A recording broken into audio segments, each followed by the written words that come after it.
যতই মন প্রাণ দিয়ে ভালোবাসো না কেন, যার ছেড়ে যাওয়ার অভ্যাস সে যাবেই। দেহের মৃত্যু হলে সবাই কাঁদে, কিন্তু মনের মৃত্যু হলে কেবল নিজেকেই কাঁদতে হয়।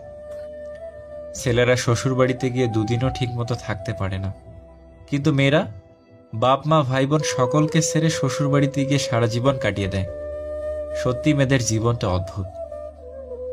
হাজারটা বন্ধু পাওয়া বড় কথা নয়, বড় কথা হচ্ছে এমন একটা বন্ধু পাওয়া যখন পৃথিবীর সব মানুষ তোমার বিরুদ্ধে থাকবে তখন সে তোমার পক্ষে থাকবে। যারা বংশগত ধনী তারা কখনো ফুটানি বা অহংকার দেখায় না। ফুটানি তো দেখায় তারা যারা হঠাৎ করে টাকার মুখ দেখে কি করবে দিশা পায় না। ভুলটা মনের ছিল নাকি সময়ের, হিসেবটা আজও মেলাতে পারলাম না।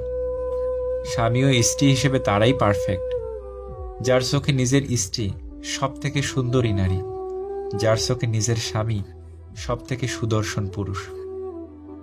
এত চিন্তা করো না, জীবন যিনি দিয়েছেন তিনি কিছু না কিছু ভেবে রেখেছেন। খারাপ সময় পেরিয়ে ভালো সময় আসবেই। অপেক্ষা করতে শেখো, সবকিছুর জন্য নির্দিষ্ট সময় আছে।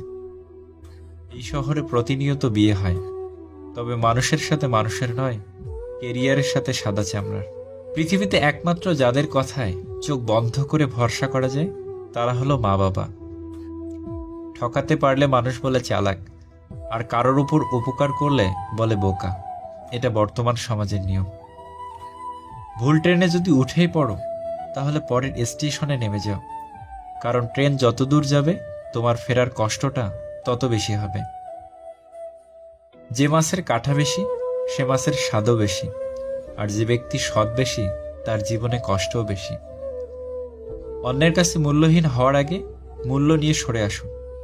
ভিতরে সাময়িক যন্ত্রণা হলেও এটা অনেক বেশি সম্মানের।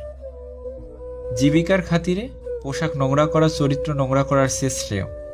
পোশাক নোংরা হলে তা সাবান দিয়ে ধোয়া যায়, কিন্তু চরিত্র নোংরা হলে ধুতে পারা যায় না। মানুষের জীবনে সব থেকে বেশি যে জিনিসটি প্রয়োজন তা হলো ধৈর্য। খুব ভালো সময়ে ধৈর্যের প্রয়োজন, খুব খারাপ সময়ে ধৈর্যের প্রয়োজন। ধৈর্যহারা হলেই সর্বনাশা। সত্য বলার কারণে যদি আপনার চারপাশটা খালি হয়ে যায় তাহলে ভেবে নেবেন এতদিন আপনি আবর্জনাকে আগলে রেখেছেন। 10 জন মূর্খ মানুষের কাছে মিথ্যা সুনাম শোনার চেয়ে একজন জ্ঞানী ব্যক্তির কাছে কটু কথা শোনা অনেক ভালো। কেউই আপন না রে ভাই, বাবা মা ছাড়া। কারো মুগ্ধতায় একবার আটকে গেলে আর অন্য কাউকে ভালো লাগে না। স্ত্রীকে ভালোবাসুন যখন বাবার পর সে আপনার কাছে ছোট ছোট জিনিসের জন্য বায়না করে, কারণ সে জানে তার চাওয়া পাওয়া সবকিছুই আপনার জন্য। মন বোঝার মতো কেউ নেই, অথচ ভুল বোঝার লোকের অভাব নেই। গুরুত্ব আর অপেক্ষা দুটোই দূরে না গেলে বোঝানো যায় না। কাছে থাকলে দামি জিনিসও সস্তা মনে হয়। হাসতে নিজে শেখো, কাঁদতে পুরো দুনিয়া শিখিয়ে দেবে। প্রশংসা তুমি যত ইচ্ছে করো, কিন্তু অপমান ভেবে চিন্তে করো, কারণ অপমান হলো সেই ঋণ যা সুযোগ পেলে সবাই সুদ সমেত ফেরত দেয়। মানুষ চিনতে না পারার জন্য লজ্জার কিছু নেই, কারণ অমানুষগুলো দেখতে মানুষের মতোই হয়। আমরা কারো কাছে ভালো, আবার কারো কাছে খারাপ। আসল সত্যিটা কি জানো? যার মানসিকতা যেমন তার কাছে আমরা তেমন।